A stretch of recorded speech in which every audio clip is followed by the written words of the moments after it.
Right, we begin here. The office of President Cyril Ramaphosa says it will not comment on the developments regarding the Shepherd Bushiri and his wife Mary issue. Acting Presidential Spokesperson Tyrone Seale said it was a law enforcement matter. Meanwhile, the Malawian government has denied reports that it assisted the couple to flee as a diplomatic row reportedly bruised between South Africa and Malawi. The couple absconded at the same time that Malawi's President Lazarus Chakwera was on a one-day working visit to South Africa. The Pretoria Magistrates Court recently granted the Bushiris bail of 200,000 rand each. Their two co-accused were also granted bail of 100,000 rand and 20,000 rand respectively. All the accused are facing charges of theft, money laundering and fraud in connection with an alleged 102 million rand investment scheme. All right, for an update on the Bushiri matter, we cross to SABC foreign editor Sophie Mokoena. Very good afternoon to you, Sophie. Let's start again. I think, as I was saying, you've said it quite well, in that this is quite an embarrassing incident for South Africa. And of course, we've heard from the office of the president, where they've said no comment on the matter. And I wonder what we should be reading into that. But also, apart from that, I'd like to also get your assessment in terms of how do we look as South Africa to the rest of the African continent after such an embarrassing incident, as you've rightfully called it? Well, I think the president was correct to refer all the matters and inquiries to the criminal cluster, because these are the departments that are supposed to deal with this matter, starting with the police. And I must say that the South African Police Service had done a sterling job in terms of doing their investigation and handing over a docket to NPA. And of course, NPA in court arguing very strong that they shouldn't be granted bail, even inviting other departments to support their argument. The Department of Home Affairs, where we found out that in terms of him coming to South Africa, the whole process was also found wanting, and also a dubious method to apply for citizenship in South Africa, holding many passports. That would include the diplomatic passport, and therefore the NPA had argued strongly in court that he shouldn't, or they shouldn't be granted bail. But unfortunately, this time around, the justice system, and I must say that the courts failed the NPA and also the police, because when you look at the bail conditions, this you cannot, after such strong evidence placed before the courts that he's a flight risk, you decide as a judge to grant the person who's accused a bail. And also looking at the condition, also particularly where he has to, or where they have to report in court twice a week. Really, twice a week. On Monday, what if on Tuesday he leaves the country? And that's exactly what has happened. I mean, when you put a condition in terms of a person having to report in any police station so that you are aware about his movements, you'd expect that the judge would have requested that he presents, or they present themselves twice to a nearby police station, so that you know in the morning and in the afternoon that they are still within an area that has been allocated for them. For example, the condition was that they can only be in Gauteng and also Northwest. But when you say a person must report to the nearest police station once a day, twice a week, Monday and Friday, in between, a person can leave the country. And that's exactly what has happened. And therefore, the question is, did the Justice Department or system do what they were supposed to do after the police who investigated the case and NPA tried very hard to motivate that bail should not be granted? And it was not something new. Kretschmer had to stay in the cells until his matter was concluded, because it was clear that he is likely to skip the country. The same with Omotoso. And incidentally, on the same day, Omotoso was not granted bail because the judge in the Eastern Cape realized that if he can grant him bail, he is likely to leave the country. But the Pretoria court failed on this matter. All right, well, what is the latest at the moment, Sophie? I mean, we've heard from the Malawian government. They've denied any reports that they assisted the couple to flee, and there seems to have been some kind of diplomatic row that's been reported. Is that correct? Is that true?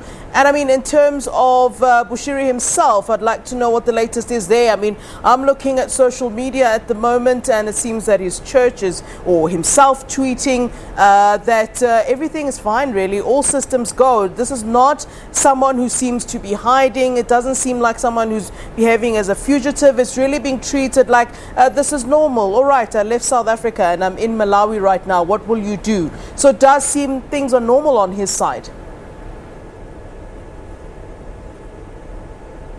He is really daring the South African authorities to say, here I am, what do you want, what can you do? I mean, yesterday he presented perhaps the conditions that can bring him back in South Africa. I mean, a person who's been charged with serious crimes, giving the authorities and the justice cluster conditions for him to come back in the country. Clearly, he is very arrogant, or one can say perhaps he is naive. And unfortunately, the authorities in Malawi, much as they are hard on the PR campaign or charm offensive to try and manage this situation, we know very well that he's very powerful in that country. And we know that his diplomatic passport, he got it from the president of that country.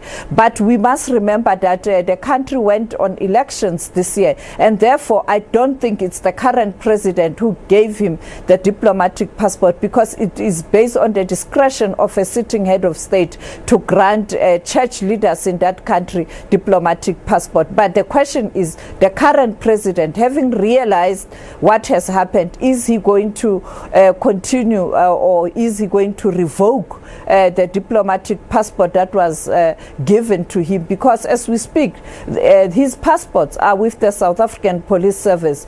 We don't even know how he was able to cross the border. Therefore, he has committed crime by crossing the border in South Africa without necessary documents, but also entering Malawi without necessary document, unless he was given a fraudulent document for him to be able to cross into Malawi. Therefore, it is simple. The Malawian authority must arrest him because he entered Malawi without necessary documents, because his diplomatic passport or the passport that he is using was handed over to the police. So he broke the law in South Africa. He even broke the law in that country, and therefore they must act. He has indicated that he is going to present himself to the authorities in Malawi tomorrow. Let's wait and see. But this is an embarrassment not only to South Africa, but to Malawi as well, because 24 hours on, after he has announced that he's in that country, the message from Malawi is quite weak and shocking, because it looked like they are scared to touch him. Just to go back to the issue of a possible diplomatic row, I mean, it does seem as though Malawi's President Chakwera and our President Cyril Ramaphosa have good relations. I mean, Chakwera was here just the other day. So I'm sure they can come to some sort of an agreement after we've heard that there are certain agreements that are between the South African government and the Malawian government that they're both signatories to. Surely that should make the process of extradition a little bit easier, given that there is that relationship between the two presidents. But we've also seen before that this is never really easy when the issue of extradition is required. Most of the time, these people, we go for years and years never seeing them and having them answer to what they were supposed to answer to in the country. How do you see this kind of playing out, given that there is this good, what looks like a good relationship between the two presidents?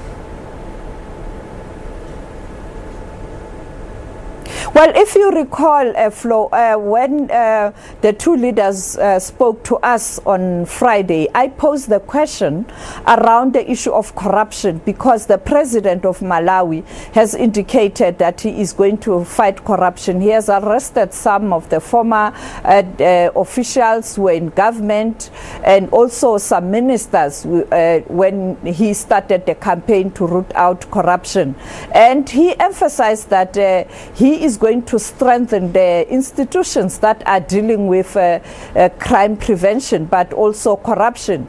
But he also emphasized a need for heads of states on the continent not to interfere with the judiciary when the judiciary is doing its work. And therefore the president, South African President Cyril Ramaphosa, saying the matter is being handled by the criminal cluster, I think it speaks to a decision by the two leaders to ensure that they don't interfere in processes of justice as heads of state, to avoid a situation where they are accused of interfering with judiciary.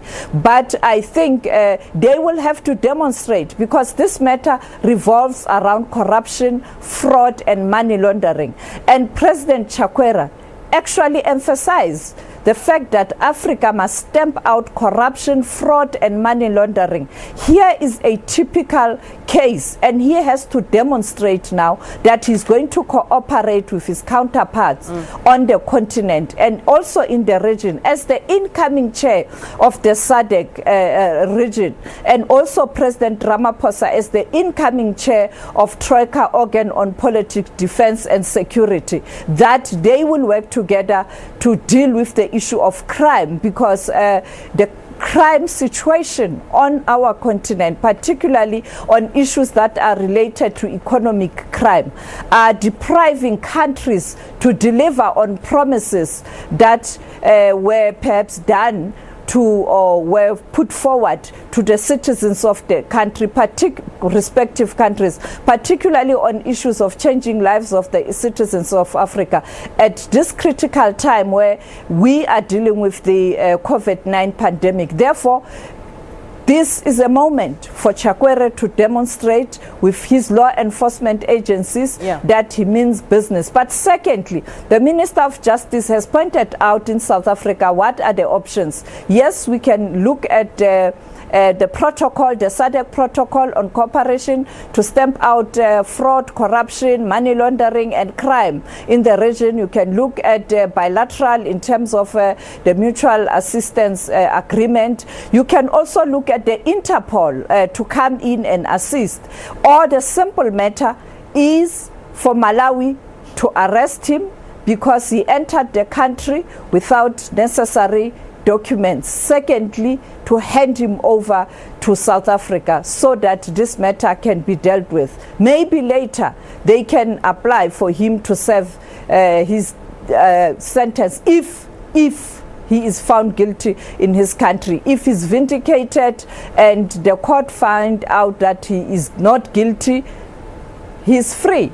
All right, just as we were talking, Sophie, a statement just came in. Let me just read it as the team has sent it to me at the moment. So I suppose this is just the news that's just coming in. But the story here is that South Africa is embarking on a Bushiri extradition process. The government is able to confirm that fugitives, and they've referred to them as fugitives, Mr. Shepherd Bushiri and Ms Bushiri, did not leave South Africa aboard a flight on which President Lazarus Chakwera and his delegation traveled.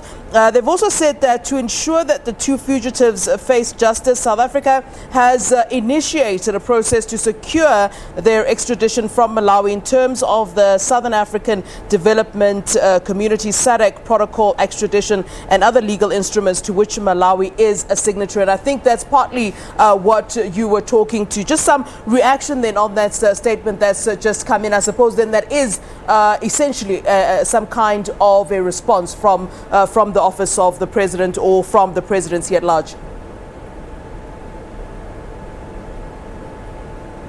Well, I spoke to sources within the criminal justice cluster, and let me be clear also that I wouldn't divulge which department within the criminal cluster. And I was told that all the departments that are involved in this matter, the criminal cluster, they are working very hard to ensure that they bring him back to South Africa. I'm not surprised that now finally they have agreed on a way forward, and therefore, like I indicated, the first option is to evoke the SADC protocol, and in this case I think President Chakwera will have to oblige or to comply with the request from South Africa, because he is the incoming chair of SADC next year, and therefore he must live by example or lead by example. And President Ramaphosa is the incoming chair of Troika on organ on politics, defense and security, and both the leaders on Friday, in full view of cameras and live on television, they promised that they will stamp out corruption, fraud, crime, money laundering in the region, because it is a drain to the coffers of respective countries in the region, and therefore it hampers the process to deliver services for the poor. And now I'm saying to you, President Ramaphosa, President Chakwera, this is an example. Let us see what you committed to happening. And in this case, all eyes on Malawi to comply. And two, like the president or the statement from the criminal cluster has indicated, this matter will then be followed by processes that are relevant. And in this case, the NPA and the Hawks must make a request to the minister, for the minister to request DERCO, that is the diplomatic process or channel, to then ask DERCO to look at the SADC protocol so that they can work on this protocol to bring Bushiri back in South Africa. And therefore the process is on now, and we'll continue to monitor the situation, and we'll continue to ask the two countries in terms of where the processes are. We will continue to check with the Malawian government. Yesterday they had a leeway because they indicated that they haven't received anything from South Africa. Now that the South African government has issued a statement where the processes are, let's wait and see. But the reality is these processes do take time. But the SADC protocol, it's much easier compared to the bilateral where you use the extradition treaty in terms of the mutual assistance agreement. And the SADC protocol is quite clear.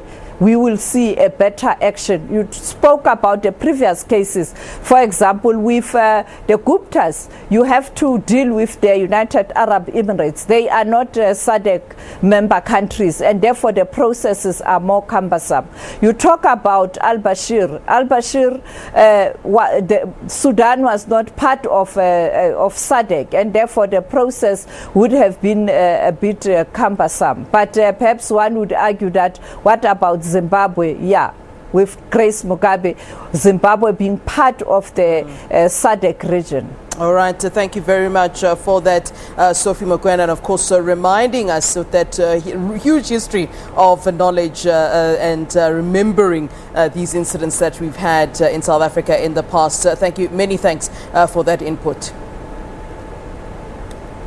All right, that is our foreign editor, Sophie Mokoena there. And that, of course, is the news that's just in as received from government, the fact that South Africa is embarking on the Bushiri extradition process, and confirmation coming from government that Shepherd Bushiri and Mary Bushiri did not, in fact, leave South Africa aboard a flight on which President Lazarus Chakwera and his delegation traveled. I think there had been quite a bit of rumors around the fact that people believe that he might have been on that flight. So government saying they are able to confirm that that is indeed incorrect, and they are embarking on the extradition process as we speak, according to SADC agreements that both countries are signatories to. We'll certainly be keeping a watch on this story. Meanwhile, South African opposition political parties are beginning to weigh in on the Shepherd and Ms Bushiri escape to Malawi. The Democratic Alliance is shocked by the reports that President Bushiri and his wife